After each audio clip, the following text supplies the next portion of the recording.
Aló, aló, una nova mobilitat. La nova mobilitat. Si ens vols un suport, apunta't al nostre Patreon. Benvinguts a la nova mobilitat. Avui capítol 85. Com veieu, no hi ha en Miquel avui, vull dir que avui entrevistaré jo sol. Vull dir que, aviam, si ens en sortim. Però tenim un convidat, en Marc Belzunces. Benvingut, Marc. Gràcies per convidar-me. Amb en Marc parlarem del cotxe elèctric, però primer comencem, sobretot del cotxe elèctric, i ara que vindrà Sant Jordi, del llibre que vas escriure, que es diu Cotxe elèctric. Digue'm el subtítol, que no me'n recordo. És vehicle elèctric, guia d'ús i compra per a tots els usuaris. Exacte. Però, Marc, d'on vens tu? O sigui, tu treballes amb el cotxe elèctric el dia a dia? Jo soc geòleg de formació, vaig ser investigador al Consell Superior d'Investigacions Científiques en Geologia Ambiental, i per tant d'aquí em ve la part de l'interès de l'energia, inicialment en combustibles fòssils, però del món energètic, i l'impacte, cuidar pel medi ambient, i m'ha preocupat la contaminació. Jo treballava en temes de contaminació, no? I ja no estic al CSIC, fa ja més d'una dècada que estic en el sector privat, i fa uns 10 anys que col·laboro amb VilaWeb, amb mitjà de comunicació en català de referència, parlant de tecnologia, perquè jo havia estat també a Softcatalà durant 10 anys, per tant tot el tema informàtic també el toco una mica, però parlant de tecnologia i d'energia, de renovables i de vehicle elèctric. I aleshores fa 10 anys que escric un article setmanal, no tots els anys, però últimament ja porto uns anys un article setmanal, diumenge, que un dels temes focus és el vehicle elèctric. Molt bé. És a dir... I a part tinc una moto elèctrica des de l'any 2020. Molt bé. A la família tenim un cotxe elèctric des del 2025 i la setmana passada, tot i que això es publicarà després, ara que ho parlem, no? Però al moment que això es publiqui ja tindré un cotxe elèctric meu. Ja m'he tret el dièsel del mig i tindré un cotxe elèctric meu també. Molt bé. És a dir, primerament com a científic i aquestes comunicacions tant a VilaWeb com des de l'any passat amb el llibre Vehicle elèctric, una guia per als usuaris, no? O sigui, la informació suposo que l'has basat en dades científiques, en dades en estadístiques i companyia, i utilitzant, diguem-ne, aquesta vessant professional científica, no? I no només com a usuari de vehicle. Sí, la meva funció és, VilaWeb intento fer divulgació, ja jo tinc com a científic, doncs jo tinc, i com a geòleg, tinc coneixement de la mineria, tinc coneixement de contaminació, tinc coneixement de l'estructura de la matèria, que és important quan parlem de bateries. Jo trobo una sèrie de coses que es van reproduir per internet o fins i tot suposats experts que van dient coses que jo entenc que no responen a la realitat. Llavors jo intento fer una divulgació una mica també en sentit positiu, d'aportar coneixement, compartir el coneixement que jo disposo, i normalment també en documento, òbviament.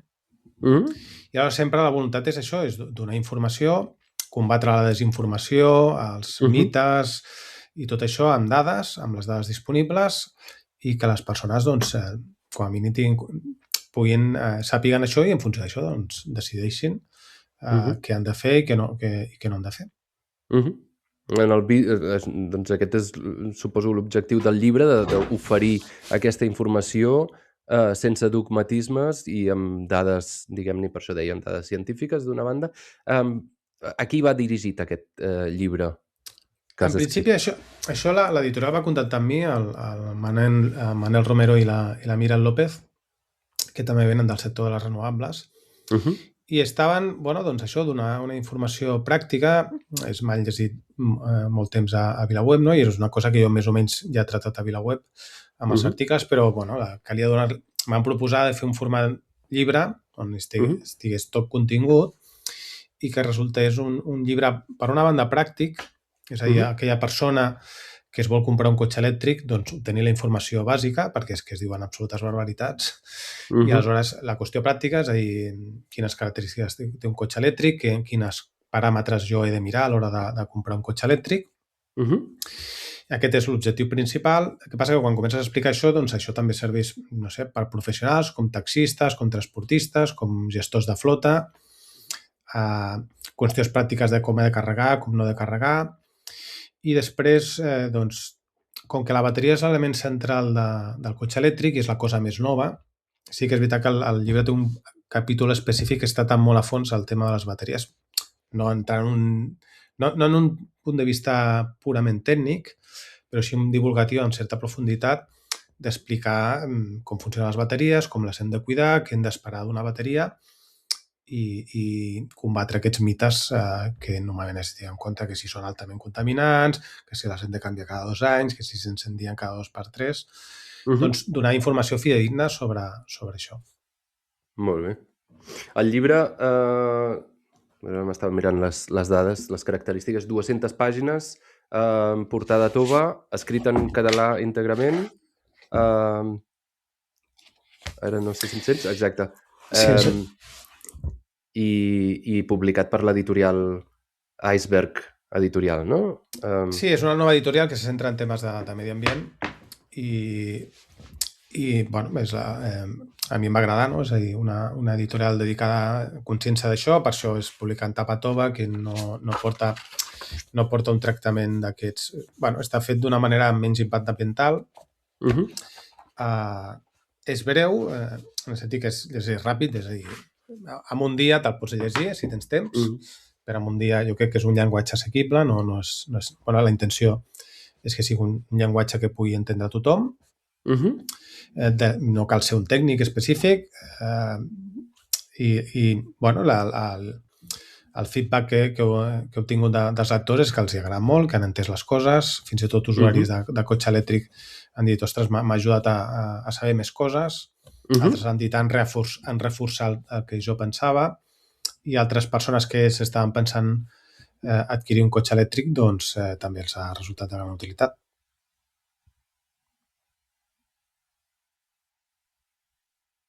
Molt bé. Llavors, després parlarem de diguem-li, la feina d'escriptor, no? D'aquesta, com ha anat tota l'experiència, com has buscat les dades, com va anar tot això. Però aquí al podcast ens agrada molt parlar de la tècnica, no? De la tecnologia, no? I del cotxe elèctric. En el llibre tens diversos capítols i parles, diguem-ne, des de la història del vehicle, no? del cotxe, des d'on ve, des de més enllà dels romans, vull dir, és allò, no? de quan van domesticar els cavalls, gairebé, fins al dia d'avui, no? I em expliques també, doncs, l'evolució. No sé, com ho diries? O sigui, ara el cotxe elèctric el veus com la millor solució actual que tenim per moure'ns de manera privada? Aquesta part històrica de perspectiva jo crec que és l'element definitori del llibre, perquè quan es parlen d'aquestes coses, doncs no... A mi m'agrada molt la història, però és important, i la geologia és una ciència històrica, és important per donar el context general, perquè al voltant de la mobilitat actualment hi ha molta ideologia. I a vegades jo he sentit barbaritats de gent amb molta responsabilitat que dius, és que no estàs entenent en quina fase estem, no? En quina fase que representa el cotxe elèctric. I altres vegades he comentat doncs, l'exarquitecte en cap que explicava la transició dels cavalls al cotxe a inicis del tombant del segle XIX-XX, no? Que venia a dir, ho va explicar a TV3, no? I que venia a dir, doncs a finals del segle XIX hi ha un problema amb cavalls a Nova York, que és una anècdota que s'explica molt, el Toni Seba, un tècnic, una persona molt coneguda internacionalment, no? Explicant l'anècdota que al final del segle XIX es va fer un congrés internacional a Nova York perquè tenia un problema de contaminació dels excrements dels cavalls. Imagina una ciutat megalòpoli amb 10 milions d'habitants que necessita menjar, necessita coses, i això es porta amb carros i amb cavalls. I aleshores hi havia milions de cavalls, i els cavalls fan les seves necessitats al carrer, aleshores tenia un problema molt gros, no? Això cap al 1890, una cosa així, no? I aleshores, cap al 1910, el problema s'havia solucionat perquè havien estat substituïts pel cotxe. No? Aleshores, aquest exarquitecte en cap va dir, veieu, teníem un problema amb els cavalls i el que van fer va ser eliminar els cavalls i posar els cotxes. Ara sabem que els cotxes contaminen l'aire i llavors ell deia el que hem de fer és eliminar els cotxes, no? Perquè hi ha aquesta ideologia anticotxe, hem d'eliminar el cotxe i farem com l'altre fa un segle i hem de fer això. I no, el que va passar a finals del segle XIX és que el carro que ens ha acompanyat des de fa 5.000 anys, que era mogut per un motor animal, que l'animal l'alimentàvem, li donàvem combustible, que era l'aliment, i amb la força física transformava l'energia dels aliments en força muscular i això tirava del carro. I el que es va fer al segle XIX, a finals del segle XIX, és que es va treure el cavall i es va posar un motor de combustió i un motor elèctric a l'inici. El carro seguia sent. El carro seguia sent. El que passa que el carro, en el moment que tu canvies la forma de traccionar, comença a evolucionar la seva forma i esdevé el cotxe modern. Per tant, és important aquest tipus de concepte per entendre el que estem passant. I ara el que ve és que certament el problema, igual que el problema del cavall amb els seus excrements, o sigui, residus sòlids i líquids, amb el motor el que van quedar va ser residus gasosos, que és el problema que tenim de contaminació, i el que hem de fer és canviar aquests motors de combustió per un motor elèctric que no fa residus gasosos. I llavors acabem amb el problema de la contaminació directament amb el cotxe.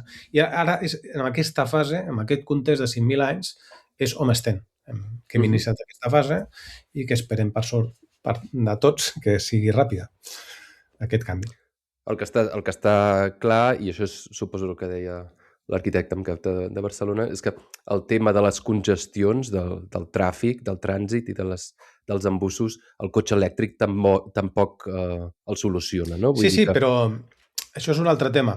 Exacte. És a dir, aquí, sí, jo estic d'acord, jo m'he mogut amb bici en Barcelona, en transport públic i tal, però és que quan entenc coses, perquè a vegades quan diem hem d'eliminar cotxes, és que molt sovint no els podem eliminar. Aleshores, si no els podem eliminar han de ser elèctric. El que no pot ser és que per una política anticotxe a Barcelona no s'estan posant carregadors. No s'estan posant carregadors perquè s'està dient que això promociona el cotxe. I aleshores no aconseguim reduir els cotxes perquè la zona de baixes emissions, tal com s'havia plantejat, és irrealitzable, perquè tu d'un dia per l'altre no pots eliminar el 50% de cotxes d'una ciutat, perquè la ciutat col·lapsa, perquè tu necessites els vehicles per portar aliment als supermercats, per portar medicines o perquè la gent vagi a treballar si no té una altra alternativa. Els preus dels lloguers, la gent se'n van a viure a l'extraradi. El problema de la mobilitat és un altre problema. I jo em centro en el problema de la contaminació. És a dir, sense discutir si hi ha d'haver menys o més cotxes, que tothom estem d'acord que hi ha d'haver menys cotxes, el que hem de tenir clar és que els vehicles han de ser elèctrics. I, per tant, calen polítiques públiques decidides per electrificar. Passa que com aquí, concretament a Catalunya i a Barcelona, com que es pensa que si fem això promocionarem el vehicle privat, doncs no es tiren endavant aquestes polítiques a favor de l'electrificació, que és el gran problema que tenim ara. Déu-n'hi-do. Tot i que, i llavors, comencem, el vehicle elèctric aporta avantatges, més enllà del tema de la no contaminació atmosfèrica, el que estem parlant és també d'un avantatge fiscal o un avantatge, com a mínim, econòmic a l'hora de veure el que n'hi diuen el total cost of ownership, no? El cost total de propietat del vehicle. Sí, el cotxe elèctric, jo dic, els que ens preocupa el medi ambient és un somni fer realitat, i això a alguna gent però perquè no cal ser militant per adoptar un cotxe elèctric. O sigui, la gent que és militant ambientalment és un 15-20% de la població i aquesta gent ja, diguem-ne que ja està comprant els cotxes elèctrics. Ara ve el següent repte, que és entrar al següent segment de persones que la qüestió ambiental els és igual, o no és que els és igual, però al final la pela és la pela, no? O sigui, però que valoren més altres aspectes, no? I aquí el cotxe és on és positiu. No cal ser militant per comprar-se un cotxe elèctric, és que el cotxe elèctric senzillament és millor. O sigui, va més bé. O sigui, és més fàcil conduir, té més acceleració, és més divertit, no fa soroll i tu, si te'l compres ja per divertir-te i perquè és més potent i tal, i a sobre no contaminaràs. Però és que a més estalvies diners. És a dir, quan tu mires el que deies tu, el cost total d'operació del vehicle, que és la compra de combustible, l'electricitat i el manteniment, és cotxes elèctrics clarament són més econòmics. Al llibre faig uns números a l'engròs. Només hem de pensar que en benzina una família típica s'establirà de l'ordre de 1.000 euros a l'any en benzina com a número general. I hi ha gent a mi que va dir, no, jo me'n gasto, jo me n'estalvio 2.000. O els taxistes, és el cas paradigmàtic, que és que no s'entén que hi hagi taxistes encara que no tinguin un cotxe elèctric, perquè amb el que paguen ara de benzina, que és típicament 500 euros, es paguen la lletra del cotxe elèctric, el surt gratis. O sigui, es paguen el cotxe elèctric i es paguen l'electricitat, perquè els taxistes gasten entre 50 i 150 euros en electricitat al mes. I la lletra del cotxe serà de l'ordre de 300 euros, una cosa així. Per tant, és que ja està escrit, amb el que esteu pagant ara de benzina, el cotxe elèctric us sortirà gratis. I acabareu estalviant. Encara que sigui, de vegades, el preu de compra, avui en dia, doncs, en molts casos, és molt més, és una mica més car, no? Sí, és veritat que però la cosa s'està igualant, O sigui, fa uns anys sí, però ja estem arribat, a la Xina ha arribat al paritat de preu, Cotxe de combustió, cotxe elèctric, ja s'ha arribat, a Europa no, perquè Europa té les seves particularitats, sobretot pel tema de la normativa de seguretat que es promociona, que això encareix els cotxes, i per les opcions de seguretat de xoc, de seguretat... Sí, els ADAS i tota aquesta normativa, i per la que han triat les companyies també europees d'anar a guanyar marge amb el cotxe, o sigui, fabricar menys cotxes però amb més marge i no en gran volum. Això són coses que ha fet el sector Europa, no? I això ha encarit els cotxes un 40% en relació a altres mercats. I, per tant, dir el cotxe elèctric és car? No, tots els cotxes són cars avui dia. I al llibre faig números que, de fet, en determinats segments hi ha cotxes elèctrics que ja són més barats que els de combustió. Passa que les companyies han començat pels segments més cars, que nosaltres normalment no ens comprarien, i és ara quan comencen a arribar cotxes elèctrics en segments més barats. I aleshores encara poden tenir una diferència de preu superior, però passar com amb el dièsel. Si tu abans tenies el gasolina era més barat i el dièsel era més car, que te podia costar entre 2.000 i 4.000 euros més car, i tu feies números en funció del dièsel gastaré menys en benzina i, per tant, a partir de X quilòmetres a l'any em surt a compte. No? Doncs amb l'elèctric és el mateix. O sigui, és més favorable encara. És a dir, encara que em surti una mica més car, amb tot el que m'estalvio en benzina i en manteniment, és uns diners que acabaré recuperant segur. Perfecte. Llavors deies, ostres, és increïble que encara hi hagin taxistes que no s'hagin comprat un cotxe elèctric, no? D'altra banda, un dels grans reptes del cotxe elèctric, a part dels costos, com dèiem ara, el cost de compra, és sobretot l'autonomia, no? I això és la gran por de la majoria de gent. No em vull comprar un cotxe elèctric que no sé si arribaré fins al proper carregador, no?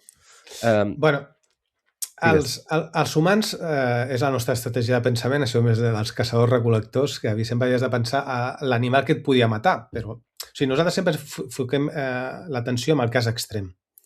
Però quan hem de fer una anàlisi racional hem de veure aquests casos, quants viatges de 1.000 quilòmetres fas, no? A l'any. Però és com un cotxe elèctric, l'experiència que ens diu de la gent que té fa anys cotxes elèctrics que estan viatjant per tota Europa sense problemes i sense perdre més temps.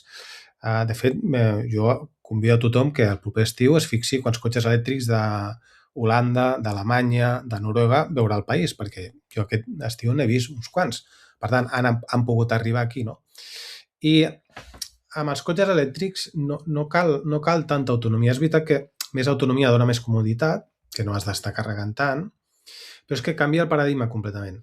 Per començar, normalment pararem de l'ordre, o es recomana parar cada 2 hores. Tu en 2 hores podràs fer 200 quilòmetres. Per tant, un cotxe que et doni una autonomia en autopista de 300 quilòmetres, que això vol dir que l'autonomia global pot ser de l'ordre de 500 quilòmetres, aquest cotxe ja et permetrà viatjar, perquè senzillament quan t'aturis et poses a carregar i en mitja hora el tindràs carregat suficient per fer els 200 quilòmetres següents. Per tant, però això és per viatges llargs. El cotxe que tenim a casa, el petit, ara elèctric, ens dona amb autopista 230 quilòmetres d'autonomia, 310 la combinada, 230, i estem viatjant per tot Catalunya, perquè al final la mobilitat que pots fer és la de cap de setmana, que tampoc pots fer 1.000 quilòmetres. O sigui, la majoria de la gent fa 150 o 200 cap de setmana, i amb això es pot dir que qualsevol cotxe elèctric avui pràcticament tinguis 300 quilòmetres d'autonomia global, això t'ho donarà. És obvi que si tens més autonomia, doncs pots anar i tornar sense carregar, però ja et dic, quan pares, carregues i sobretot per la nit. És a dir, els cotxes es carreguen al pàrquing, sobretot, que és la gran majoria de la població té pàrquing o té accés a un pàrquing. Tu el carregues per la nit i cada matí et lleves amb el cotxe amb el 100% si vols. Molt bé. A part d'això, vull dir, la infraestructura està creixent, cada cop hi ha més carregadors tan ràpids com no ràpids al carrer. Ara deies, Barcelona potser no ho està fent els deures tan ràpid com li tocaria. I més enllà d'això hi ha també les càrregues ràpides, no? Els carregadors ràpids que ja van a 300-400 quilowatts de potència. Sí, és que pensem en això i és normal, és normal la nostra manera de pensar que tenim els humans també. Clar, quan nosaltres pensem en cotxe elèctric pensem que es comporta com el cotxe de benzina, que és el que entenem que és el comportament normal, desitjable i bo, i aleshores s'ha de comportar igual. Llavors mirem el mimetisme i diem això. Ostres, és que jo per carregar trigarà mitja hora o una hora. Ara, la meva moto elèctrica, que té càrrega lenta, no té càrrega ràpida i carrega entre 8 i 9 hores, necessita per carregar la bateria de 0 a 100, 8-9 hores, a mi és com si tingués 0 minuts, perquè jo arribo a casa, trec la bateria, la carrego i quan surto de casa ja la tinc al 100% i surto. Per tant, jo he d'esperar 0 minuts a carregar la bateria. Per tant, això hem de canviar una mica el xip de que es comporta d'una manera diferent el tema de carregar. I carregar fora amb electrolineres, que diem, amb l'equivalent a la benzinera, això normalment els usuaris ens estan dient que carreguen menys d'un 5% de vegades. O sigui, entre el 95% de vegades, per dir un nombre rodó. Això significa la pràctica totalitat de les vegades carreguen en pàrquing. Són molt poques les persones. Són anecdòtiques les persones que no tenen un carregador i estan carregant amb una electrolinera. Llavors, amb aquest 5% de vegades que carreguem una electrolinera, ho tenim resolt mentre fem un cafè. És que normalment estàs més estona fent el cafè, descansant i anant al lavabo, que ja has d'anar a treure el cotxe de carregar, perquè es carrega de sobres. Pues, de totes maneres, una acció més, no? Una rutina més que hem d'interioritzar, que és diguem-ne, això que dius, no? Surto de la moto i he de treure la bateria, l'he d'enxufar. Vull dir, a la que ho tens interioritzat suposo que és molt fàcil, però fer el primer pas... És el mòbil. Nosaltres podríem tenir mòbils que la bateria durés una setmana. Però els Nokias ho feien. Sí, tècnicament és possible. El que passa que el mòbil pesaria més, seria més car. Es tracta d'optimitzar el cost de la bateria i també és fals que faltin electrolineres. La taxa d'ocupació mitjana és entre el 5 i 10% de les electrolineres al nostre país. És a dir, fins i tot si augmentés el nombre de vehicles. O sigui, fins al 100% hi ha temps. O sigui, estem parlant de taxes d'ocupació de 5-10%, és a dir, normalment estan buides. Tu vas i estan buides, normalment. Digues, perdona. No, doncs això, que no, aquest problema que normalment es reprodueix, ara no treu que amb una operació sortida en algun lloc concret doncs pot estar plena i et toca esperar aquell dia. Però és que també hi ha benzineres plenes que has de fer cua, també. Això anava jo aquests dies punta, no? Vull dir, aquell dia també has de carregar, no? En principi, i estem veient imatges molt de la Xina. Ara justament hi va haver l'any nou xinès fa un parell de setmanes i ho havíem vist altres anys doncs, que hi havia cues quilomètriques per anar a carregar el cotxe elèctric perquè doncs, és un moment en què tothom se'n va de vacances, tothom agafa el cotxe i justament el que volia dir, en aquests casos veiem una tendència al mercat xinès que no només es focalitza en el cotxe elèctric pur, sinó que miren també altres variants com un híbrid endollable o un range extender, que li diuen autonomia extesa. Què n'opines d'aquestes versions o variants? Jo al llibre parlo que no és una bona opció, un híbrid endollable. De fet, als mercats madurs i a la Xina ja ha començat a passar, les vendes dels híbrids endollables estan baixant. Va passar a Noruega, està passant a Dinamarca i està passant a la Xina. És a dir, alguna gent diu el híbrid endollable és el cotxe elèctric dels covards. Jo no vull expressar en aquests termes perquè la gent és normal que tingui por, però és producte del desconeixement. És a dir, tu quan cobres un híbrid endollable, i jo en el meu entorn social tinc amics que l'han comprat, perquè és això, no saben, hosti, com ho he de fer per carregar, no? I tindré electrolineres. Aleshores, també als concessionaris els hi foten por, però ràpidament, quan tinguin l'híbrid no endollable i coneixen com s'ha de carregar, veuen que poden fer el pas al cotxe elèctric 100%. I, per tant, en aquests mercats madurs on ja la penetració és molt elevada de vendes elèctriques, és a dir, que superen el 30 o el 40%, clar, això vol dir que tens gent al voltant que té un cotxe elèctric i t'explica l'experiència. Ara, amb el nostre mercat, molta gent no coneix a ningú que tingui un cotxe elèctric i, per tant, es deixa anar per tot allò que li diuen. Però en el moment que els cotxes elèctrics, gent a la nostra família, amics, companys de feina, tenen un cotxe 100% elèctric, aleshores obtenint informació de primera mà i aleshores la gent s'atreveix més a fer el pas directament al cotxe elèctric i aleshores deixen de comprar els híbrids endollables. I ja et dic, això és el que passa amb els mercats madurs. És el que ha passat a Noruega, el que està passant a Dinamarca i el que comença a passar a la Xina. D'acord.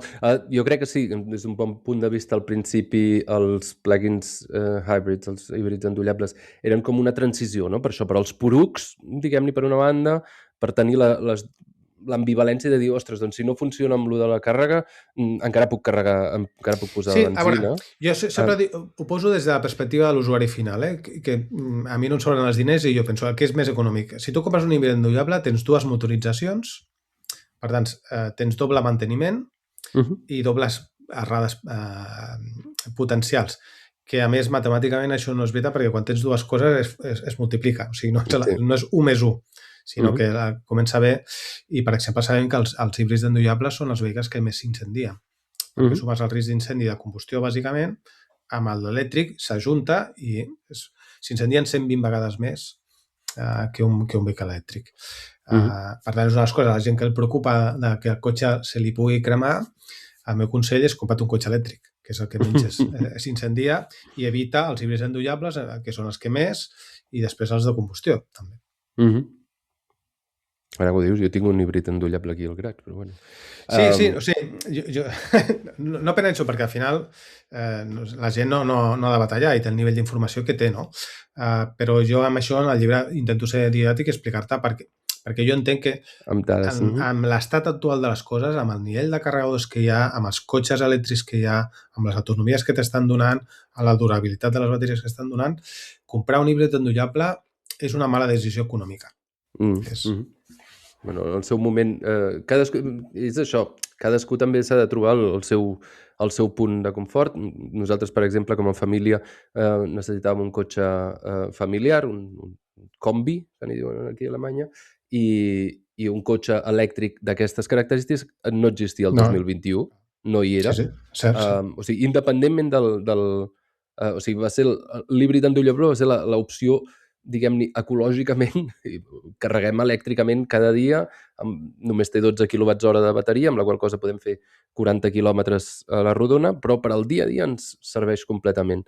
I per autonomies més llargues, doncs, sí que llavors necessitem el motor de combustió i com a híbrid sí que té un consum més baix que no pas un de motor de combustió 100%.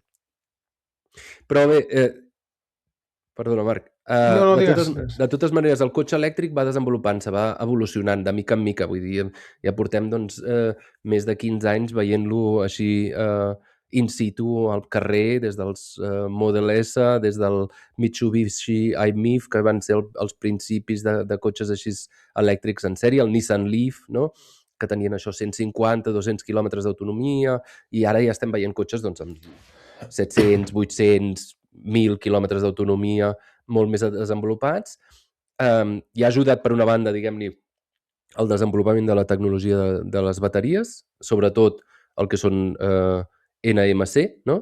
I això volia anar a la vegada, però tenim el germà petit, que sembla que ja no és tan petit, que són les bateries de LFP, no? De ferro fosfat, que són molt més competitives a nivell de costos i que són potser fins i tot més sostenibles a nivell d'on venen els materials, i la tercera són encara molt més segures, no? Sí, és la bateria que està ben... Aquí, diguem-ne, Tesla va apostar per les bateries NMC amb la variant NSA, que es diuen ternàries, perquè tenen 3 elements, níquel, manganès i cobalt, o níquel, Cobalt, alumini. alumini.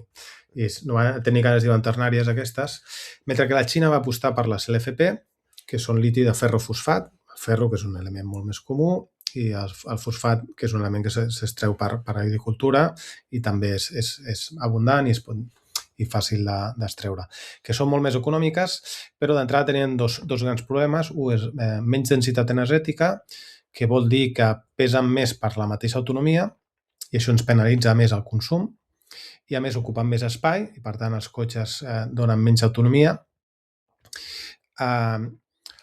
i la velocitat de carregar molt lent. Però l'evolució tecnològica ha evolucionat, la densitat ha millorat, no arriba al nivell de l'NMC, però prou per les necessitats que necessitem, perquè els motors també ara són molt més eficients i per tant necessitem menys bateria per fer els mateixos quilòmetres, i la velocitat de càrrega a les LFP superen fins i tot les NMC, carregant a 1.000 quilowatts. Per tant, però són més econòmiques i sobretot duren molt més. O sigui, una bateria LFP, o sigui, una bateria NMC pot durar de l'ordre de 750.000 quilòmetres, durar 1.500 cicles de càrrega, típicament, de càrrega i descàrrega. Per tant, vol dir que si el cotxe té una autonomia de 500 quilòmetres, podem fer 1.500 vegades 500 quilòmetres, fent la multiplicació, sortiran 750.000 quilòmetres de vida útil esperable de la bateria, tot i que també hi ha altres paràmetres a considerar amb el tema de la vida útil. Mentre que les LFP típiques tenen 5.000 cicles de càrrega i descàrrega, que si ho multipliquem pels 500 quilòmetres d'autonomia estàndards, ens donaria 2,5 milions de quilòmetres, que això no ens ho acaba ningú. El tema és que les podem maltractar una mica més, tot i que no tant com diuen, i sobretot els cotxes elèctrics que seran més que cotxes, igual que els mòbils intel·ligents avui dia són més que un telèfon. La següent fase dels cotxes elèctrics capturaran de bateria per casa nostra o per la xarxa. I aleshores les bateries NMC a 1.500 cicles ens queden curtes. O sigui, aquí no és recomanable. En canvi, les LFP, com que tenen una durabilitat que no ens acabarem, les podem utilitzar com a bateria per casa o per la xarxa sense problema i rebre diners a canvi. Estem parlant de la càrrega bidireccional, estem parlant del vehicle to grid, vehicle to load, home, no sé, hi ha diferents versions d'aquesta. Tot això ha triomfat i també significa el triomf de la Xina. Això era una batalla entre Occident, que apostava per NMC, i la Xina, que apostava per LFP, i l'aposta xinesa és la que s'ha demostrat. La que s'està demostrant més bona, perquè al final al consumidor li interessa que el cotxe sigui més barat i que duri més. I ara, doncs, tots els fabricants europeus estan, dels seus plans inicials que estaven en cotxes bateria NMC, estan migrant cap a LFP. D'acord. Se suposa que hi haurà una fase de transició, no? Igual que amb tot, una miqueta, doncs, que no passa d'avui per demà. Sí, CATL, que és el primer fabricant mundial de bateries xinès, ara estan fent fàbriques aquí a Europa i ja ofereix als fabricants les seves bateries LFP, d'aquestes d'alta durabilitat que carreguen a 1.000 quilowatts, però, òbviament, el desenvolupament d'un cotxe a Europa és entre 3 i 5 anys, per tant, diguem que els fabricants ara han rebut aquestes bateries i, òbviament, ara han de fer les proves, han de dissenyar el cotxe, i això porta temps, no és immediat, però ja han començat aquesta fase.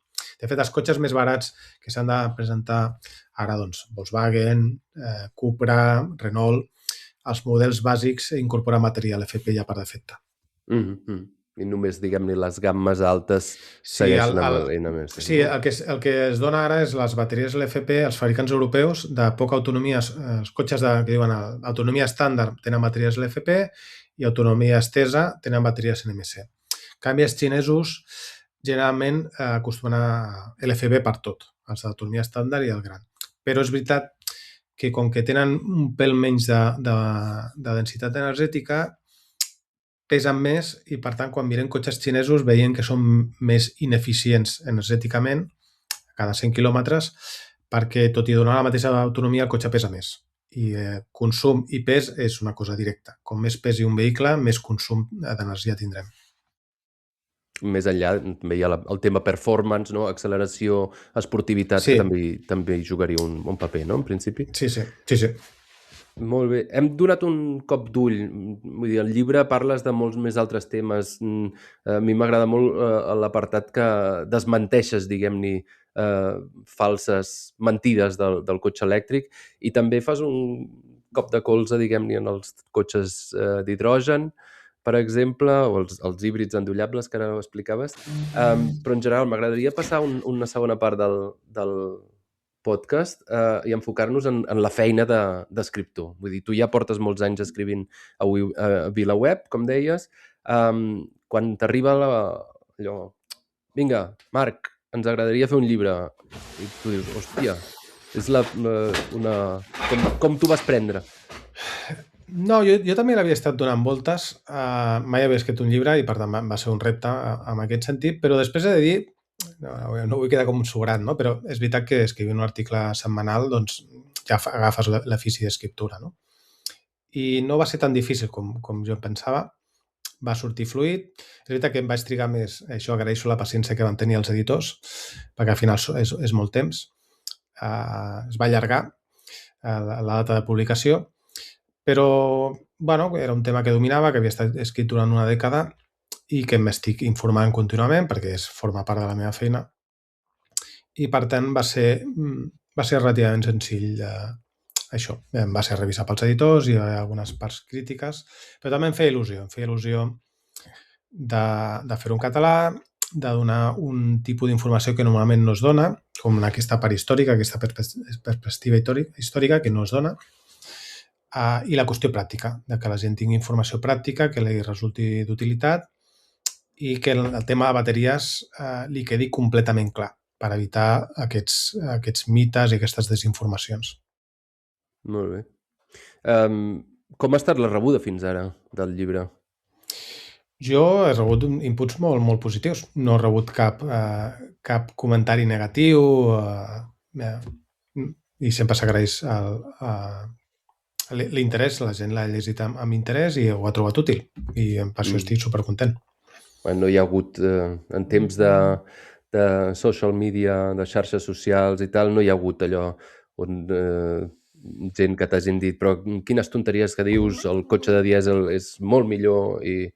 Bueno, jo amb això, la gent que falta respecte a les xarxes socials directament les bloco, no perdo ni un minut i no relacionant amb el llibre, però sí que amb xarxes socials acostuma a llegir doncs això, les coses que diu que dius no m'emprenya, quan parlen del cotxe elèctric.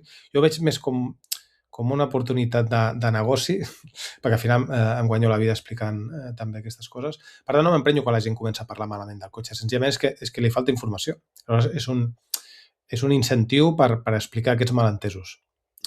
I, per tant, a mi em sembla bé que la gent vagi aquestes barbaritats fins i tot que van dient. Si és gent normal, és a dir, la gent que li arriba, altres coses quan hi ha interessos. És a dir, quan veus persones de que el senyor de Repsol li diu barbaritats, com que un cotxe dièsel contamina menys que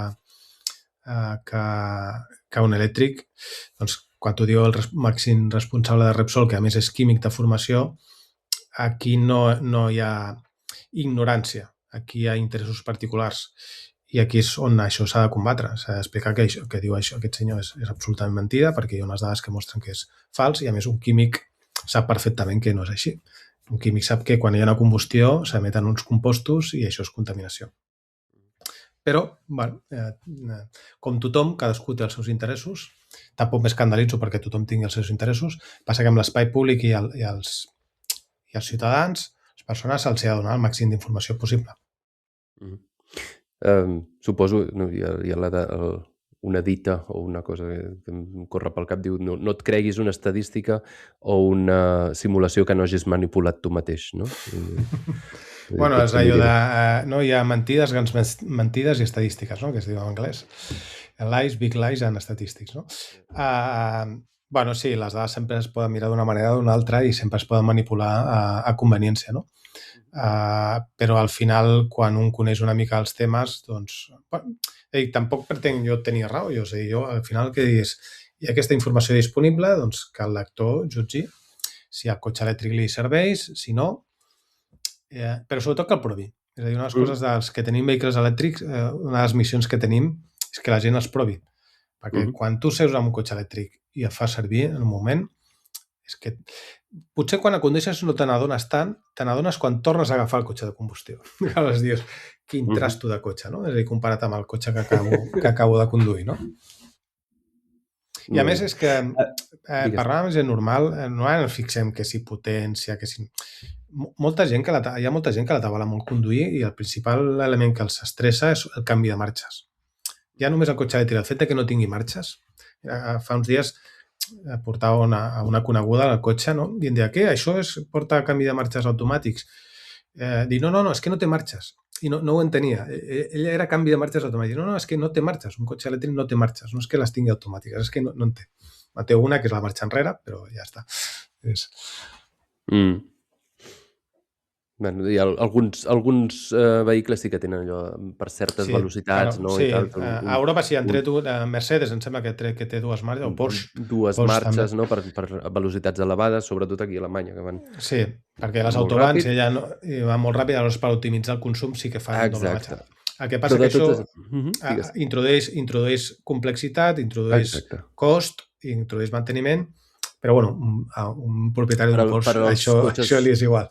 Els cotxes elèctrics, diguem-ne, massius, que són més fàcils. Un dels fets també que els cotxes xinesos consumeixen una mica més que els europeus és que ells opten per motors que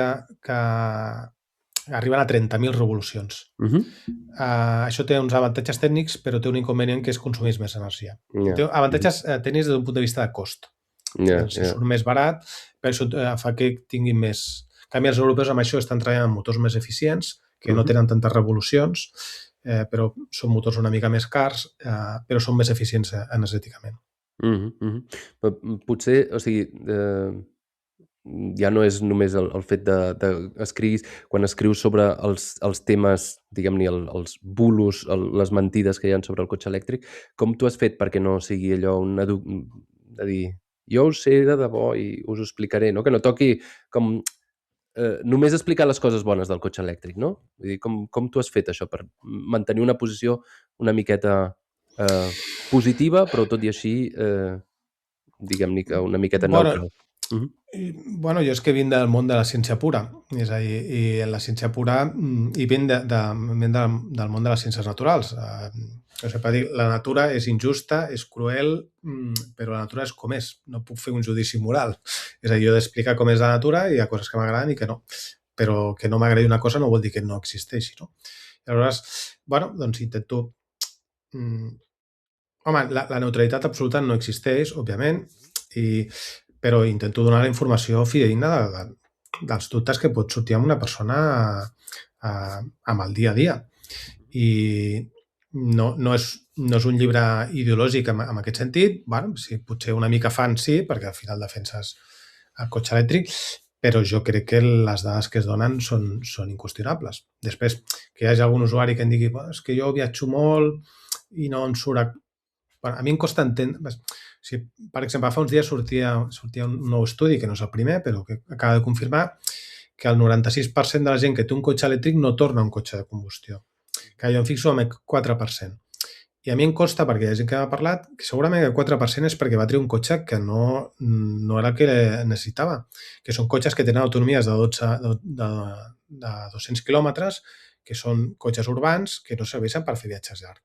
Perquè en 200 combinada ja sí que se queda curt, perquè en autopista vol dir que farà 150. I amb això ja no és aquesta parada cada dos. Però és perquè senzillament t'ha fet el nivell d'informació per saber... Això passa sobretot molt amb empreses, que com les empreses quan compren cotxes d'empresa miren només el preu, i com que qui el compra no condueix el cotxe, hi ha el cotxe més barat. Agafant el cotxe més barat, que en temes de cotxe elèctric vol dir el de menys autonomia. Això és el comercial que s'ha de recórrer tot Catalunya o mitja península, doncs aquell cotxe no li serveix. El cotxe et dirà, el cotxe elèctric no serveix. No, és que no has comprat el cotxe indicat pel que tu necessites. En aquest sentit sí que el cotxe elèctric convé mirar això d'entrada. És a dir, si tu només vols el cotxe per moure per la teva ciutat, per dur els nens a l'escola, al bàsquet, que sigui, aquest cotxe et servirà perfecte pel dia a dia. El cotxe resultarà barat i tal. Ara, aquest serà el segon cotxe familiar. El primer cotxe familiar t'hauràs de comprar un cotxe de 500 quilòmetres d'autonomia en endavant per a aquells casos que hagis de fer un viatge llarg. Molt bé. Doncs bé, fins aquí l'entrevista com a tal. Ara acabarem amb el nostre qüestionari. Aviam si trobo en Miquel per aquí. Aviam, que tinc l'entradeta d'en Miquel. El qüestionari són 3 preguntes finals. I comencem amb la primera, que Miquel li diu hot take, però una opinió agosarada sobre el cotxe elèctric o sobre les ajudes al cotxe elèctric o sobre la indústria europea del cotxe elèctric o... no ho sé. Allà tu.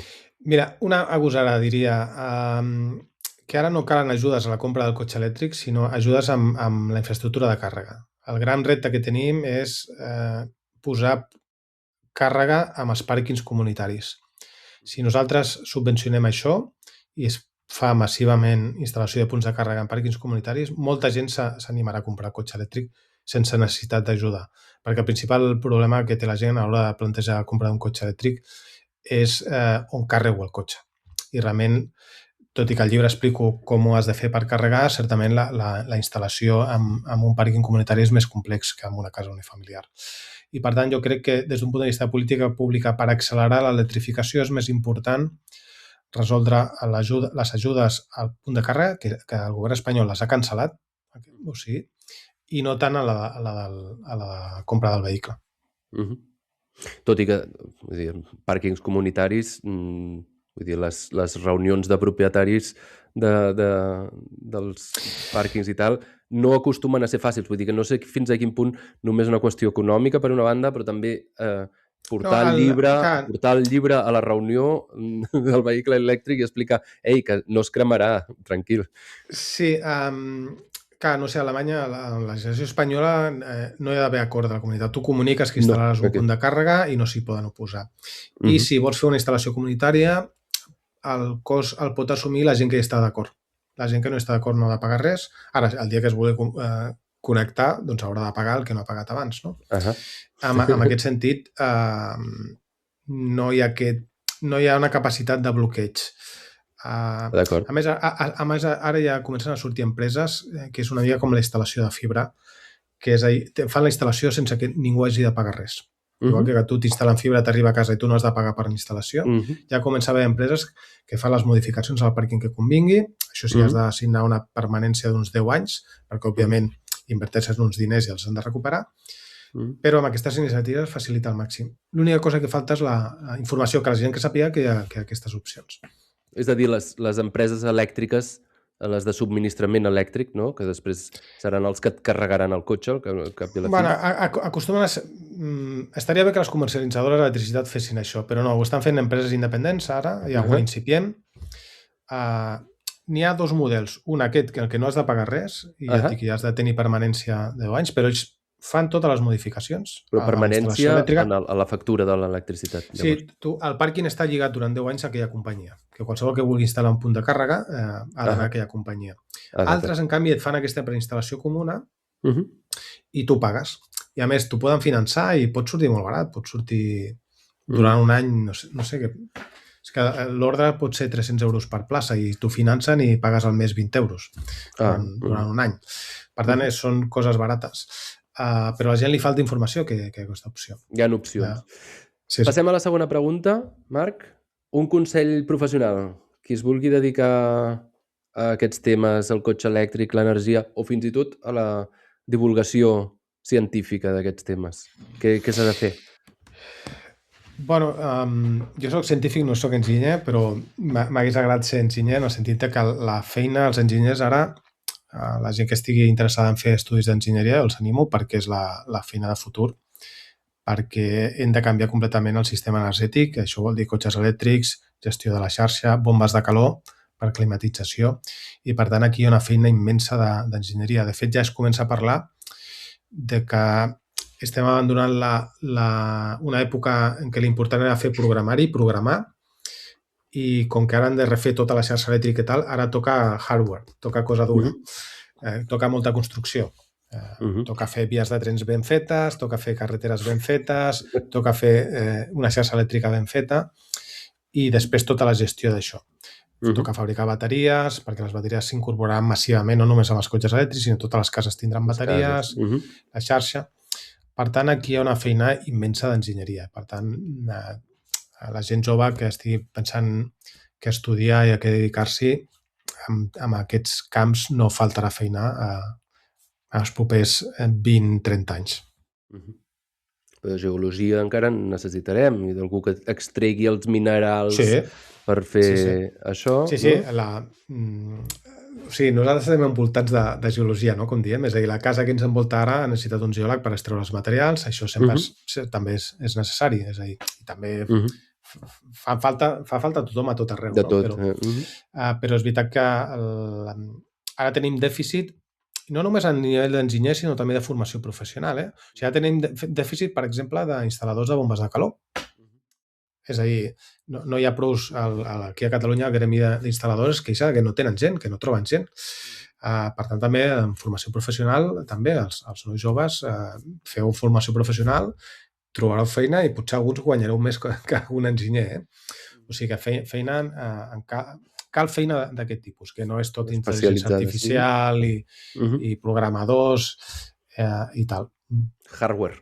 El hardware, no? Toca hardware. Ara entrem en una fase de toca de hardware. Molt bé. L'última pregunta. Visió local. Com veus Catalunya en el cotxe elèctric? Quines opcions, quines coses positives podem fer? Catalunya està immersa en el model energètic dels anys 70, que era aquí la figura de Pere Duran Farell, de gas natural, jo crec que ens ha acabat fent molt mal, que és una persona que va apostar pel gas al seu moment, que era l'opció. Jo, en la meva carrera, em deien el futur energètic és el gas, no és el petroli ni és el carbó. O sigui, van començar pel carbó, que és el combustible fòssil de primera generació, el de segona generació és el petroli i el de tercera generació és el gas.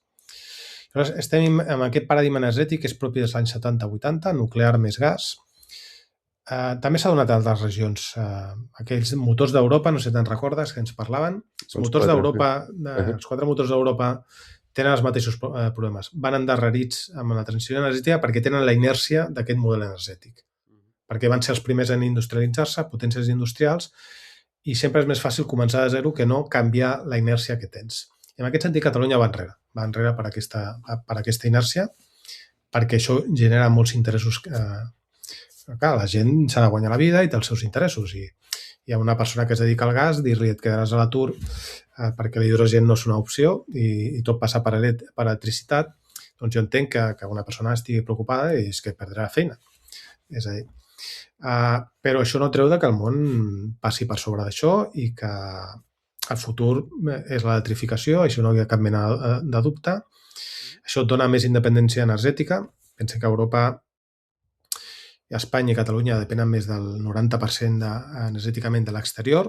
Això té un cost important, ho estem veient ara tant el tema de Rússia com amb el tema de Trump.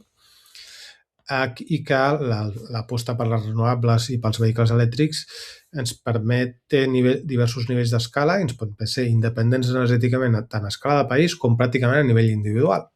O sigui que al final nosaltres ens podem fer la nostra benzina a casa. Si tenim una taulada i posem no al 100%, però al 90% sí. No, pensava que em volies dir que em posés una refineria al jardí. Dic, no. L'electricitat. L'electricitat la pots fer a casa amb plaques solars, molta gent i comunitats també, o a nivell de pobles, de poblacions també, es poden fer parcs solars municipals, per exemple, de propietat pública i que donin electricitat a aquella població. No? Per tant, permet diversos escales de funcionament i Catalunya està fent tard amb això, amb aquesta revolució, i això té conseqüències econòmiques importants. Afecta la indústria també, perquè la indústria ara està buscant energia barata i l'energia barata que li poden donar són les renovables, no és la nuclear ni és el gas.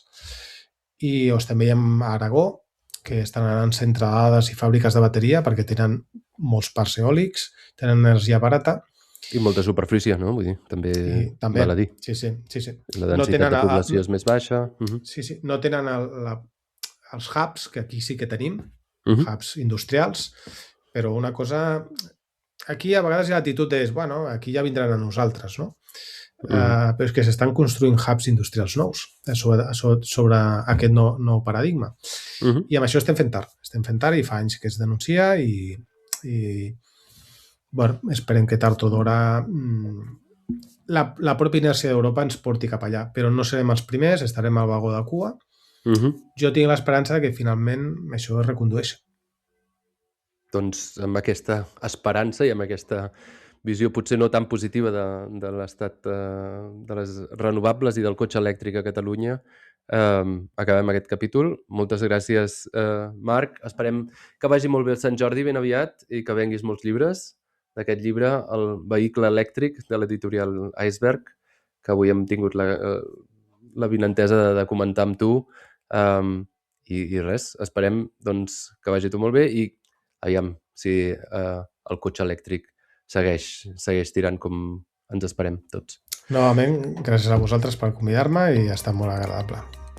Molt bé, Marc. Vinga, una abraçada. Adéu.